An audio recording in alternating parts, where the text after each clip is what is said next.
مخکې له دې چې ویډیو ته لاړ شو له تاسو څخه هیله کوم چې زموږ یوټیوب چینل سبسکرایب کړئ. نو د سبسکرایب کولو لپاره به لومړی راشئ دا سره بټنه سبسکرایب به کلیک کړئ.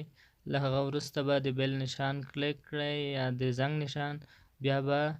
آل یا ټول انتخاب کړئ. زموږ د ویډیوګانو نشریدو سره به تاسو ته خبروای درشي. جزاک الله خیره.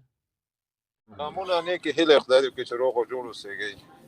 د موږ موضوع دغه شی دی سلنونه چې په هغه سواه کې چې هر څوک ژوند کوي چې امریکایانو ظلم کړی هغه ظلم دی وایي. بالکل هغه به مو وایم. مهرباني راځئ چې نن حقیقت ووایو. مهرباني حقیقت مې پرېږدئ زه تاسو ته وایم او تاسو مې کته کوو که نو حقیقت وایم اور درته د امریکایانو ظلم غونډ حقیقت پرېږده شاهین صاحب مې قطع کوه پرېږده چې خبره وکړي چې څه وایي. مبین خانه مهرباني ګورئ مبین خانه قبر مونږ او تاسو ته آواز کوي چې د غربت د وحشت د ترو پورې ما صحیح ده. زه چې زه درته څه وایم راځه تاسو غوږ شئ ورته نه درته توهین کوم نه درته بده خبره کوم که بده خبره مې درته وکړه ابد دپاره مې بلاک هم که مهرباني. ګورئ ما داسې قمندانان لیدلي فی سبیل الله د الله د رضا دپاره وتلي جهاد یې کړی ده. همغه خلک چې نه اردو سره کار درلودو نه پولیسو سره کار درلودو نه امنیتي ځواکونو نه عام ولس سره کار درلودو مستقیم امریکایانو سره جنګ کوو فی سبیل الله او خلکو ورته غواګانې خرڅې کړلې خلکو د خپل ځمکې ورته ګیرو کړلې همغه قمندان ته فی سبیل الله د الله د رضا دپاره مرمۍ ټوپکې واغېښتلې همغه خلک هغه چې امریکایانو سره فی سبیل الله د الله د رضا دپاره جهاد کوو همدغه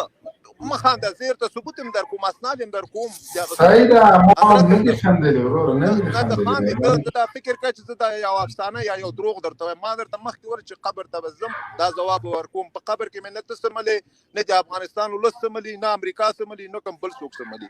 زما په قبر کې زه خپل ځواب ورکوم ته به خپل ځواب ورکوې. زه درته وایم چې دا درته واقعیت وایم. هغه سړی هغه خلک چې ډېر کسان وو تخمینا 10-12 هغوی یو ډله وه هغه خلکو ته چې کله امریکایان ویشتل همدغه د طالب په نوم لاړل هغه کسانو ته داسې سټلایټونه یې ورکړه چې موږ طالب استو موږ اسلامي اماراتو کې استو او دا وخت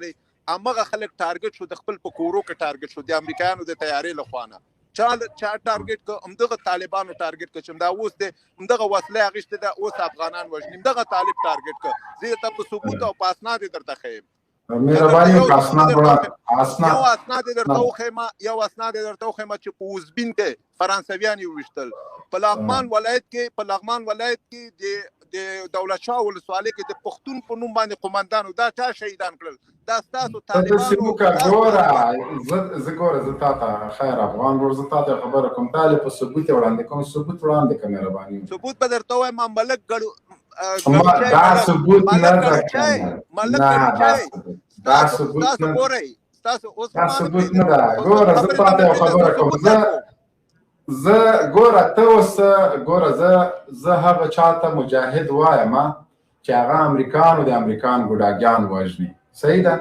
زه ګرینویلش ته طالبان ننوتل ګوره افغان وروره ګرینویلش کې هلته امریکایان اوسېږي هلته افغانان نشته هلته اردو عسکر نشته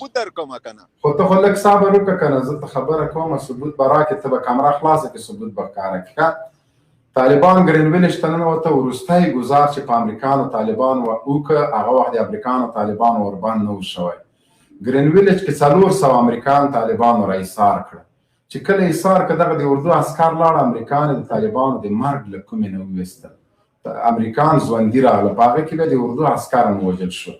بګرام ته فرض که طالبان ځي مخکې 4-5 چیک پوینټه د اردو د عسکرو دي طالب نه پرېږدي چې مخکې لاړ شي. طالب څه وکړي کومه چاره لري کوم بل لاره شته طالب هوایي ځواک نه لري طالب تیاري نه لري مجبوره په همدغه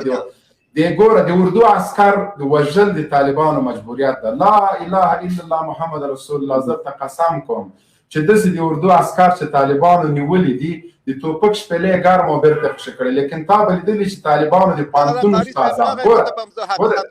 صحیح شو یو خبره ګوره د توپک شپېلې ګرمه وه د اردو عسکرو طالبانو خوشې کړل لیکن د تا به یاد چې طالبانو د پوهنتون 2 خارجي استادان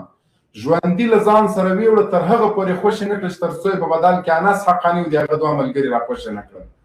نو طالب وګوره اردو سره کوم اردو سره پیسې هم ورکوي نقد هم ورکوي ورته وایي لاړ شه کور ته په دریشي کې په هر شي کې نیولی خپله وایي زه عسکر یم تاسو څه کوئ ولسي خلک ته مې هدف نه یې د کابل اداره ولسي خلک د طالب په تور ګیراوار د طالب په تور ملا د طالب په تور عالم قاري د طالب په تور دهقان د طالب په تور هغه څوک چې خالي په کلي کې طالب ده د زندان د تورو تنبو شاته چې ګوره ظلمونه او وحشتونه چې امرالله صالح د امنیت رئیسو په افغانانو باندې کړي د خپل افغانان د پارلمان وکیلان په باندې شاهدي وایي چې دا امریکانو ته غلط کوردینات ورکوه عام خلک په امریکانو باندې شهادت رسول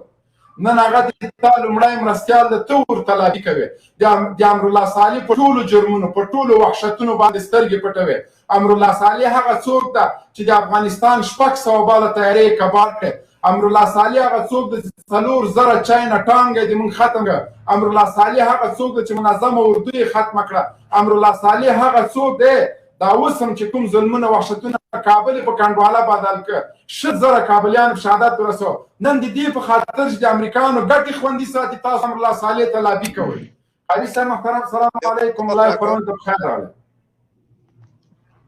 وعلیکم السلام ورحمۃ اللہ وبرکاتہ په سټوډیو کې محترم ملمنو ته جنرال صاحب تاسو ته ټول لیدونکو او اوریدونکو ته سلامونه وړاندې کوم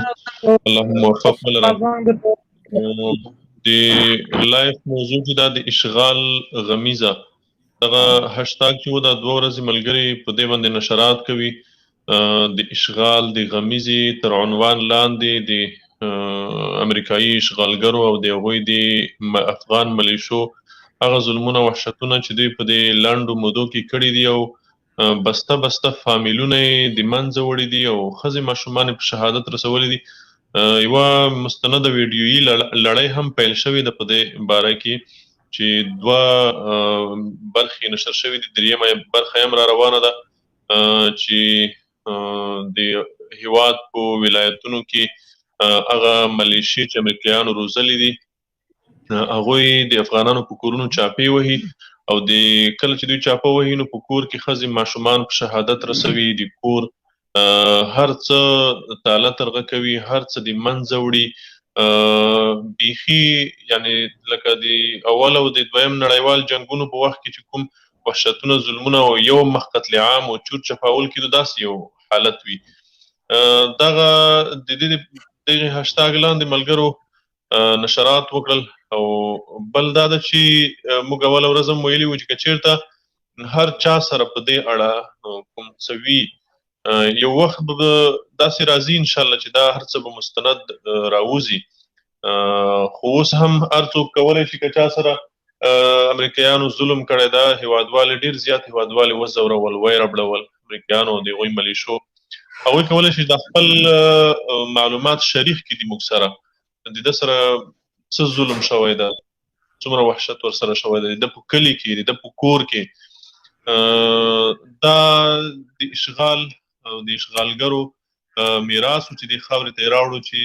افغانان دربدر شول افغانان ووژل شول او بله مهمه نقطه دا ده چې انګریزانو موږ ته داسې خلک وروزل داسې جګړه ماران یې موږ ته وروزل چې هغوی په داسې یو فکر روزلي دي چې هغوی اصلا نه اسلامیت پیژني نه افغانیت پیژني د موږ په خپل خوست ولایت کې زه تاته یاد کړم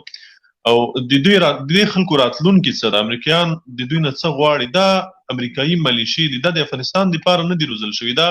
موقتې روزل شوي دي زموږ په خپلو ساحو کې مبین صاحب داسې خلک امریکایانو د ځان سره بوتلل او روان کړي دي اوس هم روان دي دا لړۍ روانه ده چې الف ته ډانګ وایي یعنی په الف او ب نه ده خبر هیڅ تعلیم نه لري یو صنف مکتب هم نه ده ویلی یو صنف لیکل هم نشي کوی هیڅ شی نشي کوی خو بس امریکایانو ویزه ایستلي دو سره د کور د فامیل د ټول هر څه سره یې بوتلو